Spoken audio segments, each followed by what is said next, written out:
Hey, everybody. Hey, everybody. Yeah, look, thank you for jumping on. Thank you, everybody, for joining.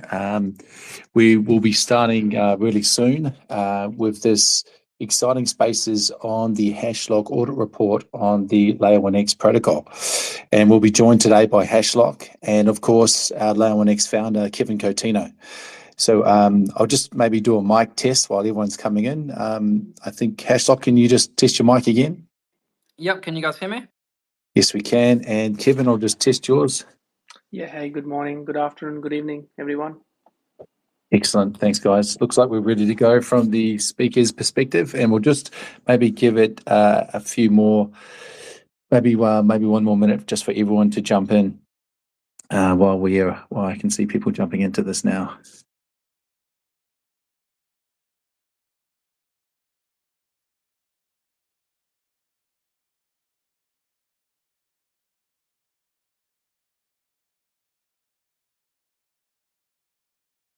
While everyone's jumping in, feel free, if you're already in the space, please go ahead, share the space out, tag anyone you know, retweet the space. Let's get it out to as many people as we can while we're waiting for everyone to join. That'd be much appreciated. Thanks, guys.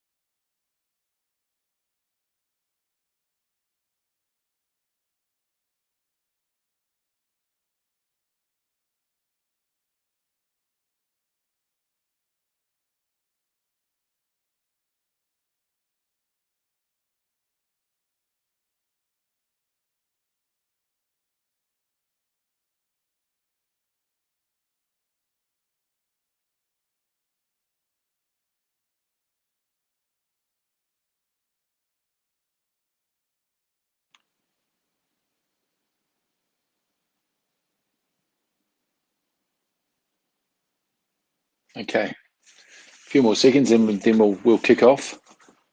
Once again, if you haven't already shared the spaces, please do so. Tag people and we'll get as many people in here. And we're about to start really shortly.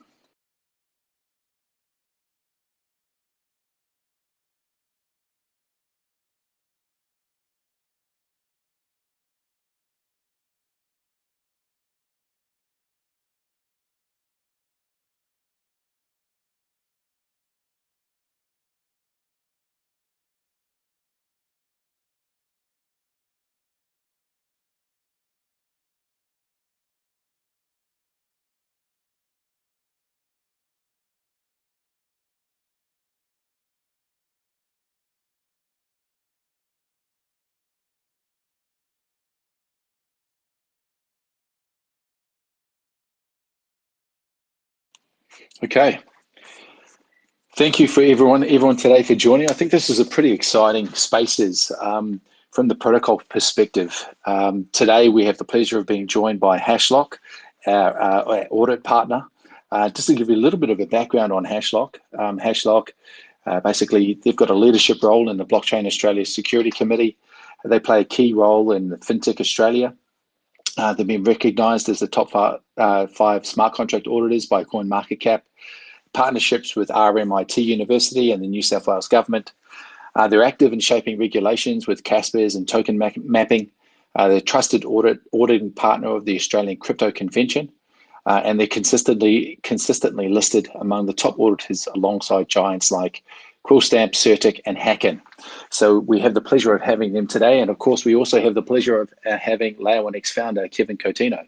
So for people that maybe we might start with, for those who are new to LayerOneX and what LayerOneX is, and this might be hard to wrap it up in a nutshell, but maybe Kevin, if you could maybe educate everyone on what is LayerOneX and what makes LayerOneX so special. Yeah, sure. I see, a lot of our community members are here. I'm sure they can summarize it better than me now. But anyways, LayerOneX, as the name suggests, is a layer one infrastructure, and we focus mainly in three, key areas. The first one is the ability to build multi-chain applications. So, for example, you can issue and manage assets with features that are natively built within the protocol. We also have our Oracle system that allows you to bring data not only from other decentralized protocols, but even centralized APIs or your products that you may have.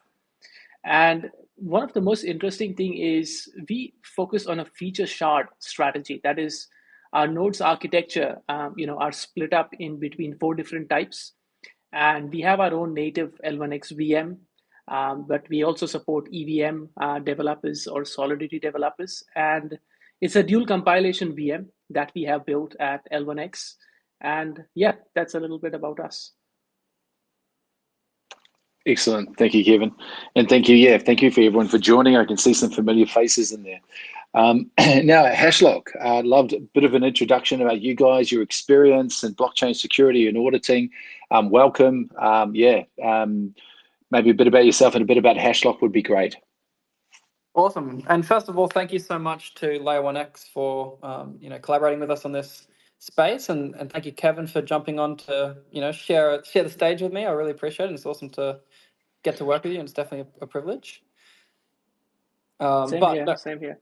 No, yeah, very much appreciated. But of course, I can definitely give a bit of an introduction, and also thank you for the kind introduction that you guys already have given us. But so a little bit about Hashlock. So as you mentioned, we are a smart contract security auditing firm. We actually more often call ourselves a blockchain cybersecurity firm because independent auditing is our biggest service, but we try to make sure that we provide full service to our clients across, pre-launch, post-launch, services surrounding the launch, monitoring, bug bounties, everything in between. And working with clients from, funded DeFi protocols to, layer one networks to layer twos to enterprise blockchain and even, university research style projects and everything in between is sort of what we do. We came out of Australia initially, grew from there, raised a very small amount of funds. And then from there, we really grew a really good reputation for an academic style of auditing and security research that we like to do. And then, like LayerOneX kindly mentioned, we're sort of recognized around the industry now for our quality, but also the communication that we give our clients, and typically being a little bit faster, but also finding more niche issues than most firms would typically find. And can you maybe expand a little bit about you mentioned academic style, like what does that mean, and what does that add to the auditing that you do when working with partners? And that's a very good question, actually. So externally, we call ourselves to our clients security auditors when we talk about like our internal team, but internally we call ourselves security researchers, and that's how we hire people. We call them Solidity security researchers, or Rust security researchers, or Golang security researchers, depending on the network and the language. And the reason is because typically because Web3 is such an emerging space, you can't just hire, unfortunately, any cybersecurity expert. Most commonly, our team are university level academics that probably have a little bit of or a lot of commercial cybersecurity experience, but then have, and this is where the research part comes in, then they've actually gone in and done a large amount of research projects around the emerging tech area of blockchain and Web3 security. And so, a lot of that involves for us. We have worked with RMIT, done stuff with, a bunch of the Australian universities, bunch of research institutions, commercial enterprise research style things. So we're definitely one of the leaders in, tracking the newest vulnerabilities and the newest threats within the blockchain ecosystem, and covering them through research. We do a lot of shared collaborations with partners. Currently, we're doing one with Animoca Brands, for instance, which is really cool. Where we'll collaborate with a team just to research a particular topic around security and blockchain. That's pretty much a bit about that. But it also goes into the style of how we like to provide our services, which is yeah, we use a baseline level of tools and as many tools as needed, but primarily it's manual analysis. Primarily it's looking through all the documentation, all of the specs, talking to the client, understanding it, looking at all the online resources, then going through and manually line by line looking at the code, testing it on private forks, all that sort of stuff. And so the process looks a lot more like research than just testing. Excellent. No, thank you for that. And maybe if you want to also maybe talk a little bit about the importance of an audit and why audits are conducted. I think just for the kind of newcomers to the space, I think that'll be great. That's also a really good question. Yeah. So especially when we're talking to more enterprise clients. So LayerOneX is a an awesome client for us and definitely an ideal client. But some of our clients that aren't like LayerOneX aren't actually as educated. And so oftentimes we'll have to educate them about why they need audits and security services. So you guys already knew this, but to sort of go into it a little bit further, the first thing with blockchain is that it's primarily in many ways semi-permanent, especially things like smart contracts and the network or certain types of infrastructure itself. Obviously, some parts of it isn't, but it's more permanent than others. Secondly, the risk. So most of the value is stored on one layer. So most of the value, the currency or the moving assets are on the public ledger and the public accessible code and the smart contract languages and the addresses available on the ledger. Whereas in traditional cybersecurity and traditional applications, a lot of the value is under many private layers that you'll have to go through and infiltrate the network to get to any value at all. Whereas blockchain, because it's so decentralized, one of the core features of most blockchains, including LayerOneX, is that it's primarily public and permissionless. And so yeah, the value is definitely out there and accessible to anyone. And that's sort of one of the symptoms of taking out the middlemen in what many call the blockchain revolution. So that leads to some concerns with or past history in the Web3 industry where huge hacks have happened in the blink of an eye, and a certain success rate on projects that launch without audits, especially. And so the other part about blockchain is it's very community based. We're in here doing a space. Projects are very reliant on the communities that they build.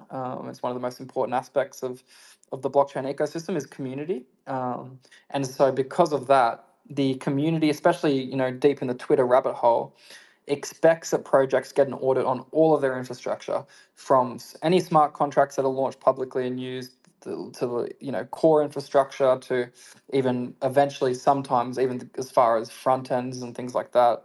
And it builds trust and it lets the community and other corporates and infrastructure and even other industry partners, but also just individual users have the trust to use a protocol or a layer one or a set of infrastructure. And so the core, to summarize what my answer, audits are primarily for security because of the high risk and because of the value that's public to anyone. That's number one. But number two is that the community expects it. So some exchanges won't let protocols on without having audits. Some launch pads won't allow it. Some VCs won't invest in projects without audits. All of that sort of stuff too. So it's sort of expected in the Web3 space. If that summarizes my answer well. No, it did. It did. I appreciate that. Thank you. And I think let's move to maybe just an overview, right, of what has been audited and the role Hashlock has played. But I might start with Kevin. So, Kevin, if maybe you might talk about the code and what we've given to Hashlock to audit, and explaining a little bit about that. Yeah, so we engaged Hashlock to audit the virtual machine, L1X virtual machine, and certain smart contracts. And the virtual machine, again, is divided into three different parts. So the first one is the Rust to WebAssembly using the L1X SDK. And the second one is the proprietary tech that we have built, which is the WASM to LLVM IR using the Inkwell and Greenlift libraries. And the third one is the RBPF runtime environment. Now, the first and the last part, usually, you'll see a lot of projects reusing these modules and libraries, but the proprietary tech, which is the WASM to LLVM IR conversion of it, is what Hashlock has already audited for us.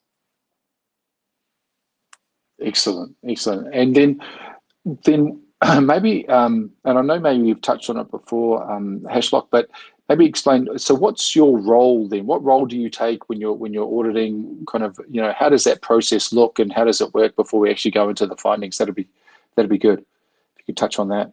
That's actually a really good question, because one of the key things that sets good security firms and auditors apart is the role that they take and the mentality that they put themselves in when they're doing an audit. So within Hashlock as a whole, we are big on the hacker's mindset, because we can sort of come in as just security experts and look at things very plainly, but unfortunately, the real risk out there is black hat hackers. That's what we're afraid of. People that sort of make a living, unfortunately, attacking protocols and finding vulnerabilities and actually stealing value in the real world. And the blockchain ecosystem is the wild, wild west out there. It's a big world, and there are a lot of very skilled programmers that do, really target these sort of hacks. So we one of our primary roles, and one of the primary reasons why people contract Hashlock to do smart contract security audits or infrastructure security audits on things like layer one infrastructure, is that we sit as the hacker mindset, or as a preliminary hacker before launch. And a lot of our vulnerabilities that come out are the result of really thinking like an actual hacker. So, of course, we do, audit as a third-party consultant style of approach, and it's a very corporate process. However, a lot of the framing does have to be around where's the value, and how has this been built, and where are the loopholes, and where are the flaws in this system, and what might have been, where are the errors within the development cycle, all that sort of stuff that a hacker would be thinking. A lot of teams sort of talk about, but we had a really great development team, and we'd probably be okay.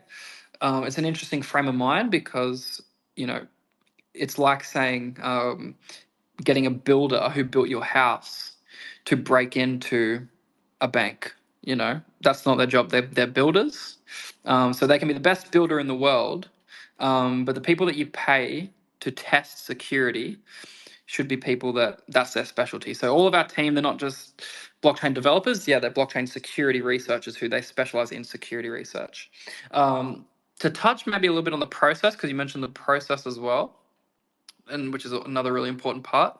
So Hashlock tries to work as collaboratively as possible with our clients when our client facilitates that. And you guys are awesome to work with, and we love working with LayerOneX. So obviously, there's a lot of initial consulting and quoting in terms of looking at the code, the specifications, understanding risk. So a lot of teams think that firms like Hashlock just quote on lines of code and complexity.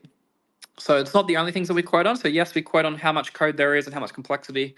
We also quote on risk, values, potential value stored, the frequency of value moving, as well as all of these things sort of go into the hours of analysis needed and by how many auditors. So once you get through the quoting stage and all that sort of done, and now we're onboarded. So typically we like to have some sort of shared channel, like a Slack or whatever channel the client uses. And then the first stage of the audit is what we call the preliminary phase. So what that is essentially it's the bulk of the audit, and it results in a confidential preliminary report. And so that preliminary report will have all of the vulnerabilities found within the audit. And then that will be sent to the client. And then what the client's job is then to review and let us know if they agree with the vulnerabilities. Sometimes, very often, there's vulnerabilities that the client won't agree with, just because they've built it, and they might have an extra context or reasoning as to why it's built that way, where we've pointed out something that we thought was a flaw. And then what we do is we mark each vulnerability vulnerability that we found as either resolved, acknowledged, or unresolved. So unresolved means that the client didn't acknowledge it at all. Acknowledged means that they said, hey, Hashlock, look, appreciate you pointing that out. We actually built it that way on purpose. And we have a conversation about that, and that's fine. And then resolved is obviously if it's fixed. And you know, part of the process is we often, especially for significant stuff, have some sort of recommendation, sometimes even in code about what should be done in certain circumstances. Then from there, once we've done through that, so that's the fixed review process, we'll then go through to the revised report. So then we'll go away, check all of the fixes, update all the statuses like I just mentioned, and then the client will get a revised report. And if the client's happy, they can publish the report. We can publish the report, build some trust and awareness through some marketing through the report as well to show the community that, that part of the protocol has been audited. And that's essentially the process in a nutshell. Obviously, there's a lot of technical process that goes into it in terms of how the auditors actually get to the preliminary report and the review and the testing and the manual analysis and all that sort of good fun stuff. But in a nutshell, it's a collaborative process where the client's not just waiting for the report. Most of the time, usually there's some level of communication while the client's waiting for our feedback. No, excellent. And a couple of things to note. So we will be, to everyone listening, we will be publishing that report for people to see that final report. But also, I really like the fact that you're taking the angle of the black hat hacker, because one of the I know one of the problems that we seek to solve with LayerOneX is bridgeless interoperability, because I think we all know the amount of hacks that have come from bridges, just bridges, right? I think almost 50% of all hacks in blockchain have come from bridges. So for you guys to take that approach of a black hat hacker, I think is really important when you're looking at new interoperability tech like this. So no, I appreciate it. And thank you so much for explaining the kind of process so everyone can kind of get the idea. I think you mentioned there, it is collaborative. It's in depth. You guys take that view of, yes, we're security auditors, but we're going to have a look at this as if we were trying to, from the hacker's perspective. And I think that's a really important angle to take. And so, no, I appreciate it. And now, I suppose what's the nuts and bolts why everyone's here, why everyone is here, is the audit results and the findings. Now, I know from our perspective, we were really happy with the audit and the findings of the audit in terms of that. But I don't know, Hashlock, I'll definitely get you to go into audits and findings. But I don't know, Kevin, did you want to add anything here before we kind of go into that, the audit and results and findings? Yeah, no, I think, Hashlock has done a great job. And again, the way I've been in computer science for over, I think, 20 years now. And the way I see, is the security side of thing as well is, again, science and art, right? Which is, I think hacking is not science, hacking is an art. And a lot of these, these things come down to how the code is implemented as well. And as we'll see, I think Hashlock, team will point out to it. But as we'll see as well is from the science side of it, where there could be a high risk associated on the WASM to LLVM IR. We haven't. I mean, the team hasn't found any problem there. So I'm happy with it. So I'm pretty happy with that aspect of things. Yeah. No, I agree, and I think for such that's the part of the proprietary tech. So with the secret source having a result like that, I think is really important. I think can give the community real confidence. But Hashlock, I'd love for you to, if you can, maybe go through the audit results, the findings, and I know, I know we were really happy with it, but love to hear from your perspective of the findings, the audit results, and if you could take us through that, that would be excellent. Of course, definitely. And so the first thing I'd like to say is that I mentioned earlier about certain development teams. So Kevin and the whole LayerOneX team's actually done an outstanding job. So I'd encourage anyone here to go and review any of our other public reports. And like we said, this current report we're talking about now is not public yet, but will be soon. But almost always, unless it's a small code base, almost always for any significant protocol or set of infrastructure or any sort of project that has a significant code base, you'd almost always have high-level vulnerabilities in the report. And I can say that because the reports are out there and you can have a look. And within this one, we've primarily, and we've got our definition system. In summary, at a very basic level, high-level vulnerabilities are things that can result in loss of funds or loss of access, or complete loss of function and things like that. Primarily, if money can be stolen, or value or access can be. And we didn't find that within this section of LayerOneX. Of course, we are still auditing different sections in future and still working with LayerOneX to make sure. But in this section, we didn't. And I'll also flag that when we do find any vulnerabilities or bugs at all, it's actually not it's not a reflection on the development team, because it goes back to my analogy earlier. Whereas we are, we're the hackers, we're the professionals in this area, and even the best of, trust me, we've worked with the best development teams in the world that you could think of in the blockchain space. Apologies, you might hear my dog very briefly in the background. No, so we are, we have worked with the best development teams in the world, and have found very significant, quite damaging potential bugs in their code.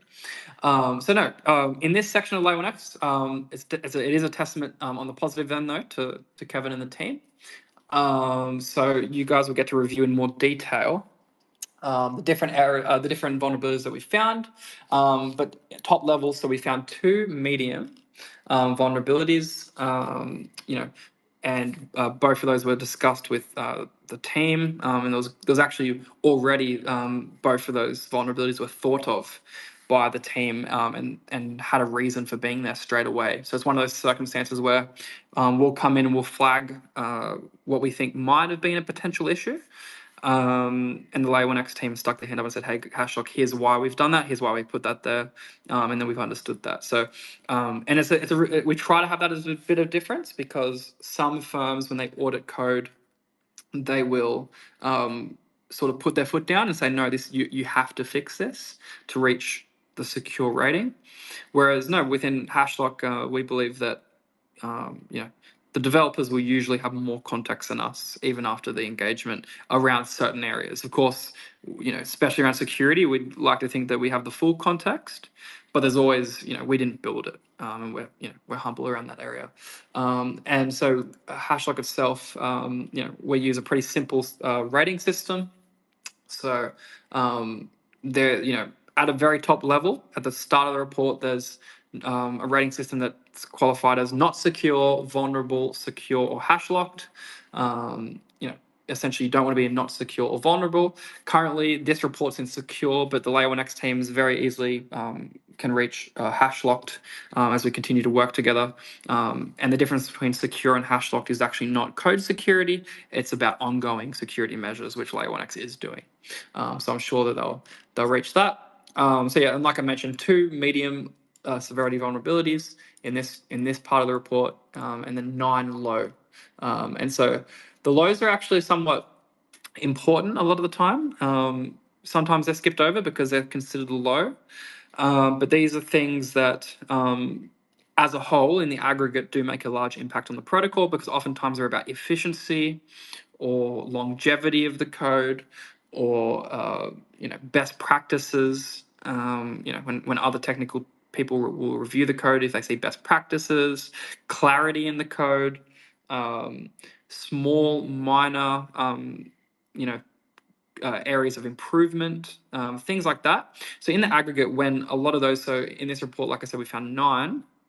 Once all those are actioned, acknowledged, or resolved, that does make a huge impact. And so there was 9 of those that we're able to flag as well, and point out. And the team's essential feedback that we had when doing the audit, and some of the stuff that doesn't necessarily show up directly word for word in the report, but just our verbal feedback, was that the code was quite airtight. It didn't try to write itself too much in unnecessary areas of complexity. So one thing that we look for is the code over complex? Is there a far more efficient way to write this functionality? but no, our initial feedback was that this has been built, very efficiently. Clearly, there was, planning involved significantly, and following of documentations and a great development cycle, and we could see that. So as a result, yes, we found a few different issues that we were able to flag with the LayerOneX team, discuss, especially some of those lows that we're able to go through and discuss some of those mediums. And I definitely was impressed as well. So was the team, and looking forward to sharing that report with the wider community when the time comes soon, but also getting to audit on because we're currently auditing more of the protocol, and we'll probably audit even more, and getting to work on even more, where I'm sure that there'll be even more items that we can flag and help resolve before launch to make LayerOneX as secure as possible.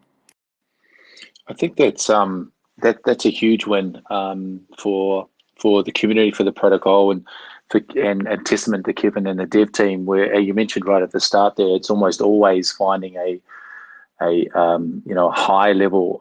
You're almost always going to be finding a high level of security.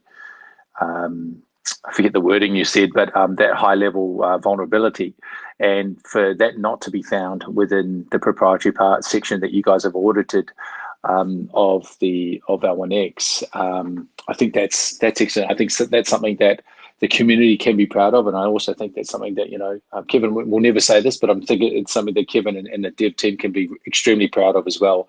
That the fact that that was a result within the audit, which is excellent. Kevin, I don't know if you wanted to comment on any of the what Hashlock had said or anything there. Yeah. No, thanks for that. And it's been amazing working with Hashlock, first of all, because it's always good to get good quality engineers to peer review your code. And the team at Hashlock, they've not only reviewed the code quick, but even their comments that they pointed out, they all make sense.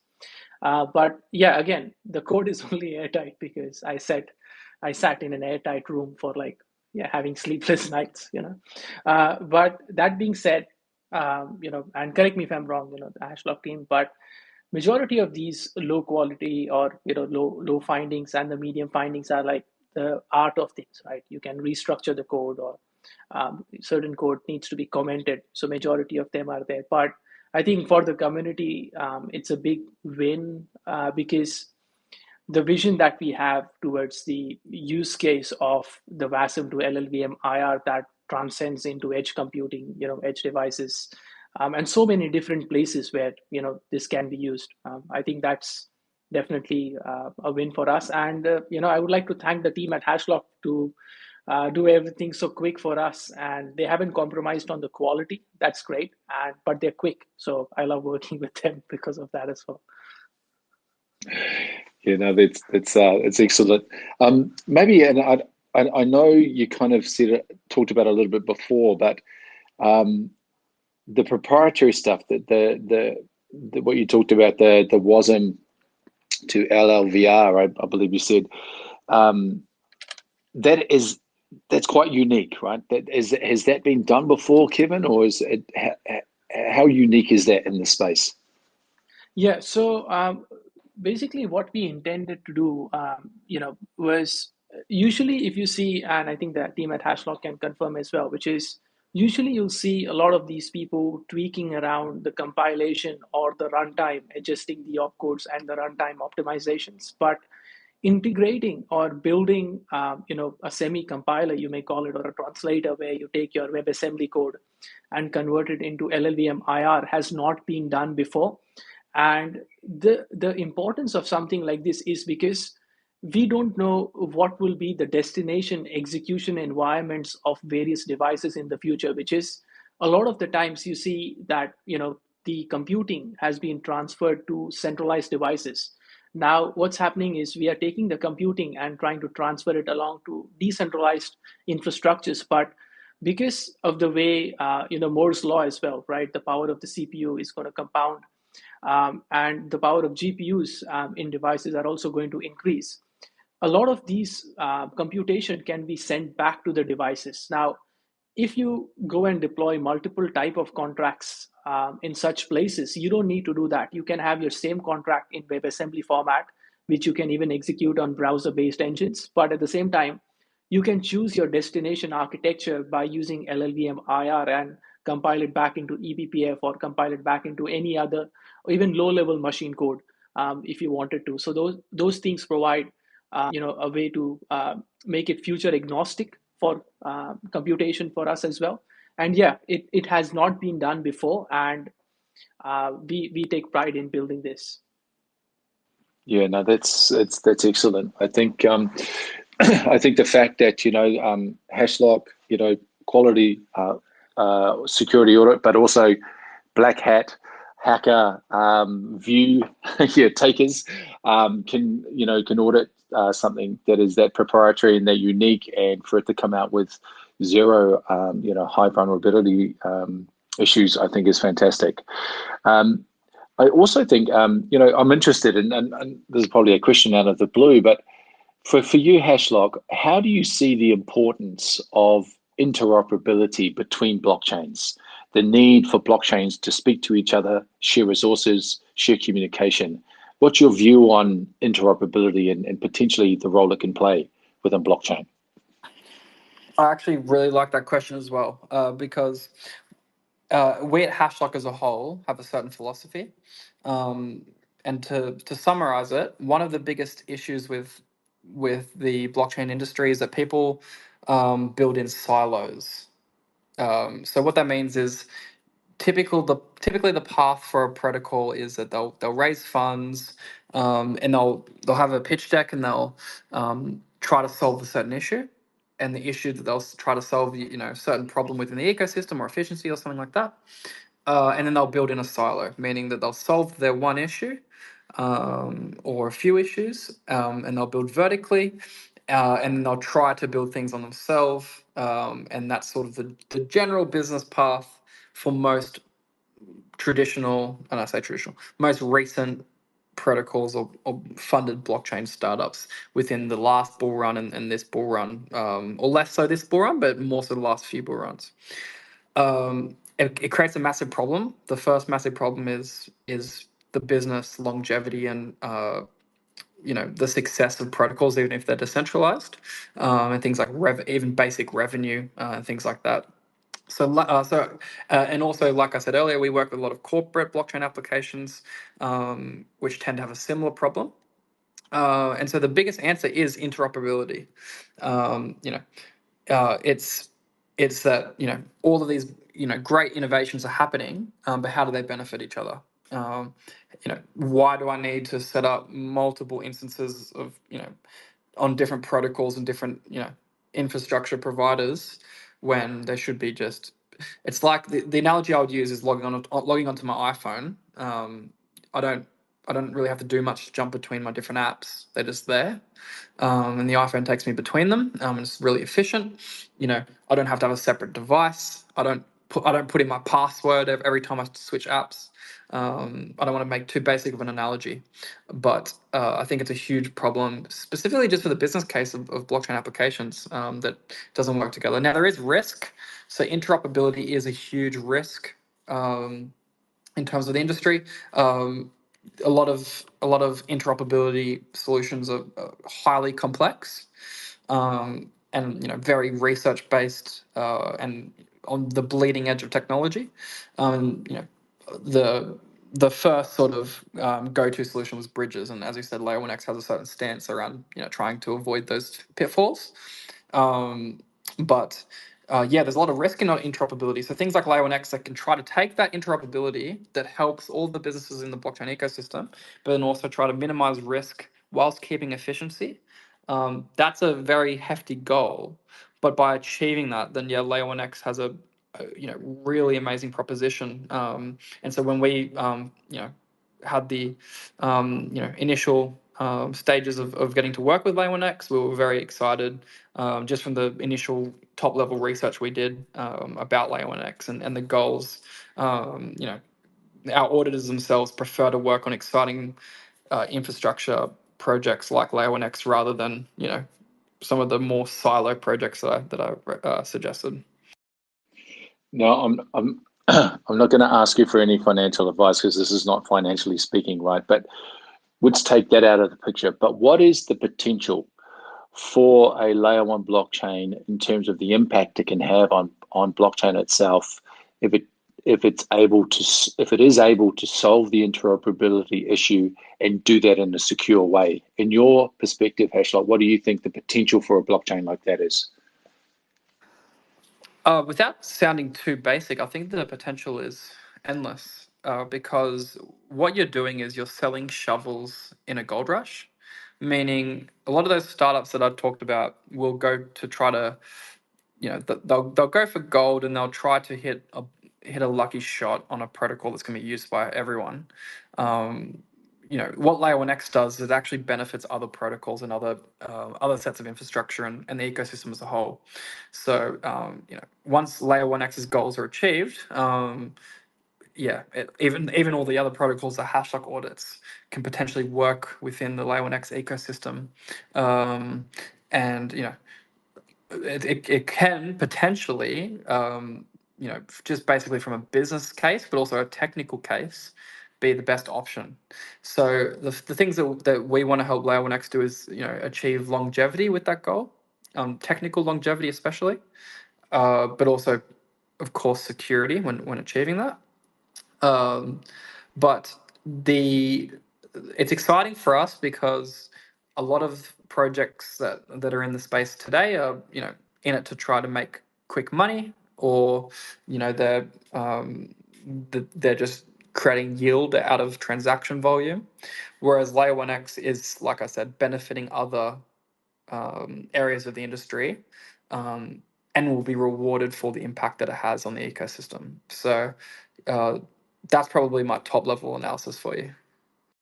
No, I love I love the analysis of providing shovels in a gold rush. Yeah, I do like that one. Yeah, and I think, I also have a theory on this, which is the adoption of interoperability, the next gen version of interoperability, will reduce the adoption of auditing smart contracts in an automated manner.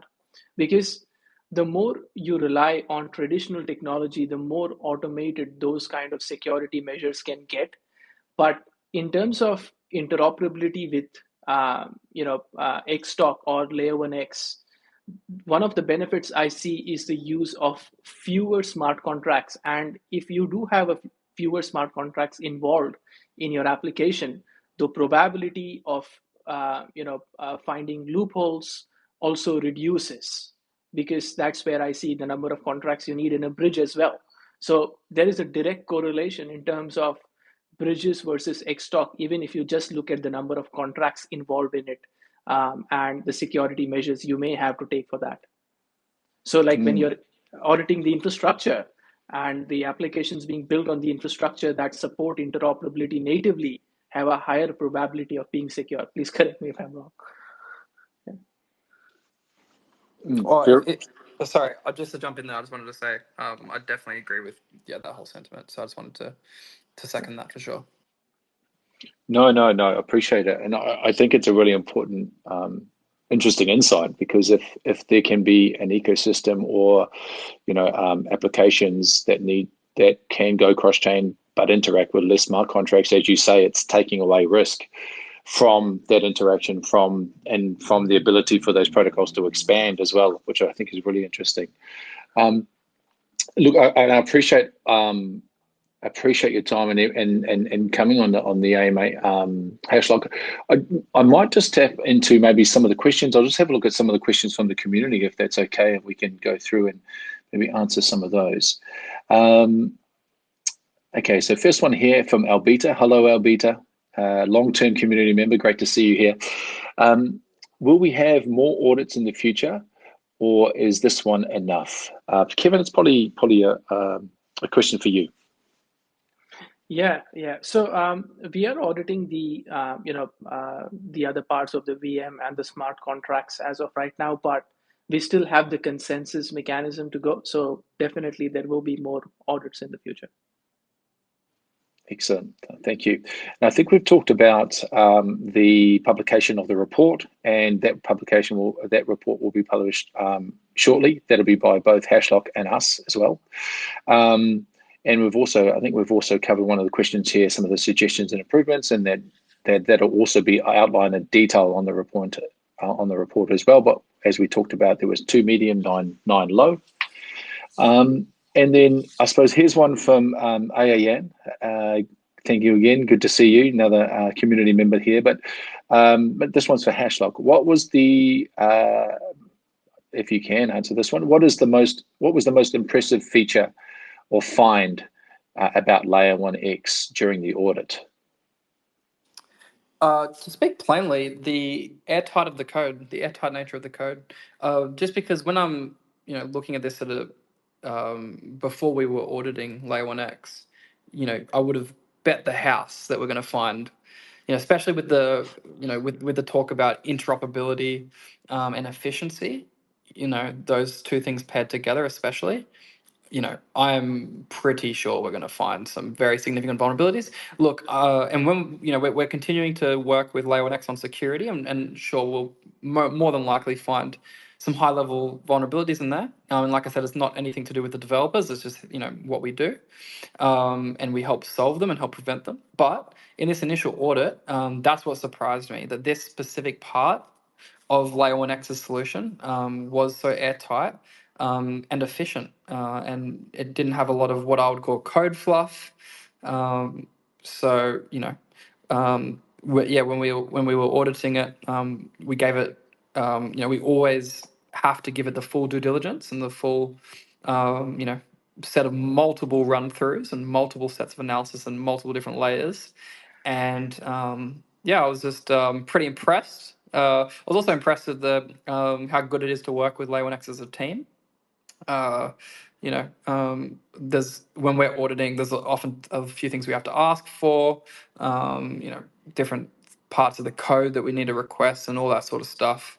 And not only have I been able to have quick communication with LayerOneX, but I've actually had the privilege of being able to quickly talk to Kevin as well, which has been huge for us being able to work quickly and efficiently. The same here, same for us. Excellent, guys. It sounds like a good kind of partnership here being created here in terms of auditing security and the code. Kevin, maybe this is a question for you, and I think it's probably answering 2 questions here, because I think there's 2 questions that are similar. But from the findings and from the audit report that Hashlock did it add any improvements to LayerOneX or increase any efficiencies that you found from their findings? Yeah, 100%. So the smart contracts audit that they did, they definitely gave us certain ways of optimizing the smart contracts. And, we have used them and we went back to them with those changes as well. And even for the VM side of things, there are certain medium pointers that they mentioned where these errors could be handled in a more efficient manner. So there were those findings. So these are, it's like grammar as well, right? But yes, it has been very helpful in terms of looking at the smart contracts. For example, the swap contract has been looked at and we have already optimized that. So yeah, it's been helpful. Excellent. I think that's probably answering most of them as I have a look through. It looks like an audit company for L1X. Okay. Yep. And I think some of the questions here you'll definitely find a lot more detailed answers once the report is published. But if I can maybe take time to maybe have a bit of a key takeaways from that, and just kind of summarizing what's probably been said by Hashlock and Kevin here, is that one, what was audited, well, one section of the audit was the proprietary part of the VM, which is the WASM to I want to say eBPF compiler, but I know it's L1X VR, or I'm saying that incorrectly. Just there, but almost there. I'll get there, man. I'll get there. And the efficiency found in the code. And look, I think one word when you've worked with Kevin for so long that I have, efficiency is definitely one word out of many that you would use to describe how Kevin works. Very efficient.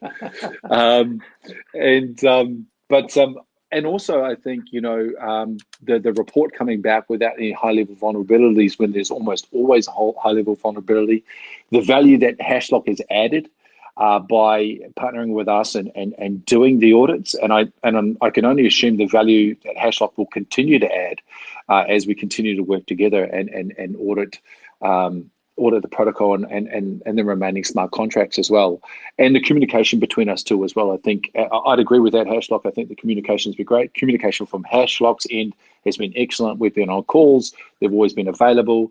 They've been very effective and efficient from their end as well. So it's been a really enjoyable process from our side as well. Please. Just to add a little bit on that, right? I think one of the most important things for a protocol like LayerOneX is the complexity of the code and the cost to do something like this, right? The cost to audit. And I may be wrong, but I think many a times many of the companies don't go for auditing because maybe of the cost associated as well. But Hashlock has been very kind to give us, a good price. Maybe they believe in the project, I don't know, but they've been kind to give us a good price because getting it done we've shopped around, and getting it done at this quality and this space at that price was like faster, cheaper, and more secure. But that's what Xtalk provides. But yeah, thanks for that. Awesome. I'll have to get a case study review off you guys later on. That's too kind. But no, look, LayerOneX is a great protocol to be working with, and it's definitely. I'm sure we'll get to work together ongoing. So we'll get to definitely, hopefully, capitalize on long term of getting to partner with you guys and doing multiple ways to work together. But we're a pretty agile team, and it's sort of our benefit that we as Hashlock want to not be like those other firms where you just send some Telegram messages and hear back in 3 months. We try to solve that problem for teams and give them a better experience. So no, thank you so much for that. Very kind. Yeah, and I think the fact that Hashlock do manual audits, right? Because what's the alternative? If you guys can explain that, Hashlock, what's the alternative to a manual audit? Yeah, so that's a good question. So there are firms out there, and if you're ever getting audits quoted, if anyone in the audience, always ask a few specific questions. So you want to ask who's doing the audit, and you want to ask a little bit about the process as well, because most of the firms out there are somewhat transparent in terms of how they do it, but there's definitely those firms, especially in certain areas of the world and different things like that, that sort of just market themselves as a smart contract auditing firm. You send them the money, and they print it through some static analysis tools. Sometimes I'll give it a quick once over with a technical team member quickly, and then you sort of get a report PDF that just has automated tools like Slither and all that sort of stuff, or whatever tools are relevant to that language. So yeah, there are definitely teams that do that and just sort of focus on automated tools. So the way we do it is pretty much any tool for a set of for a software language that you can think of, we would use. So whatever we're auditing, we'll use most of the security analysis tools. However, that's the baseline. That's like the very initial first steps. That's like, and usually that won't find many of the significant, even the low level issues. It typically doesn't really flag those. It gives us a baseline to understand the code base and where the areas of attack might be. And if there's any like obvious mistakes, that's all it does. And then so from there, yeah, pretty much our general process or the features that are within the process is reviewing all the docs, talking to the client, understanding, the public claims of the protocol, then looking through the code line by line, spinning up forked private environments if we can, and then going through multiple iterations of that with multiple auditors where we'll split up team, and then come back together and, and compare findings and all that sort of stuff, an iterative process and it will even simulate environments where our team will act like hackers and, and sort of gamify the attack and all that sort of thing. And so, yeah, 99.9% of the time and findings come from human effort. And even I'm a massive fan of AI. I love AI, but unfortunately, there's no AI tool that can look at 12 contracts at the same time whilst also looking at the infrastructure and all of the documents and the purpose of the protocol, and then understand how they could chain 10 transactions together to result in, access control change or something like that. Unfortunately, it's just not there. So it's all human effort primarily. No, I think that's really good, and it's really important because I think it'll be extremely hard to take the angle of a black hat hacker and have to rely on automated tools to do that. I think probably you can't do that, right? So it almost would, from my limited understanding, but from what you said, you would need a manual process to take the view from the hacker approach. Is that correct? Yes. Oh, 100%. Yeah. If you're doing automated tools, then you couldn't say that you were having the hacker's mindset. For sure, I agree. Yeah. Okay. Perfect. Look, I think this has been, like, once again, I think just for the community, I think it's a fantastic milestone. To be able to get a quality audit from a company like Hashlock, but also to have that audit findings come back with such a positive result.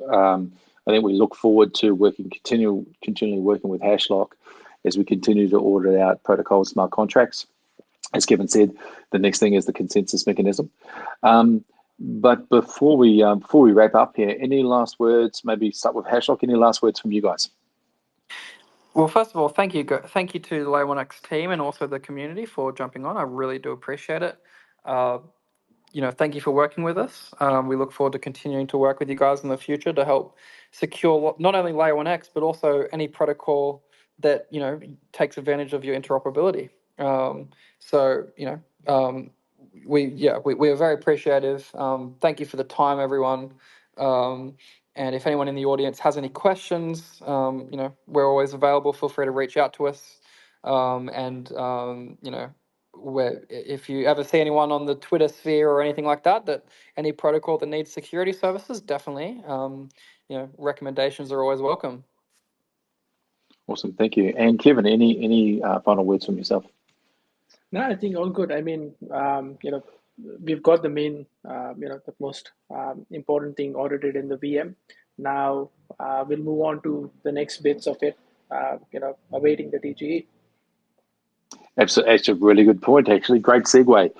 For those who don't know, we have at TGE, we have our launch coming up on the 2nd of April. So the countdown is on. So yeah, if you're keen to own a piece of this unique technology, then obviously we'll be launching on the 2nd of April. Exciting time for the existing community and exciting time to take on more community members. But I just want to say a huge thank you, one, to Kevin for attending and speaking to us about your experience through the audit process, and of course Hashlock for not only the attending today, but the work that you've done so far with us and that you'll do in the future as well. Thank you so much to both of you, and thank you for all the community for coming today as well. I hope it's been enjoyable. Thank you. Thank you, everybody.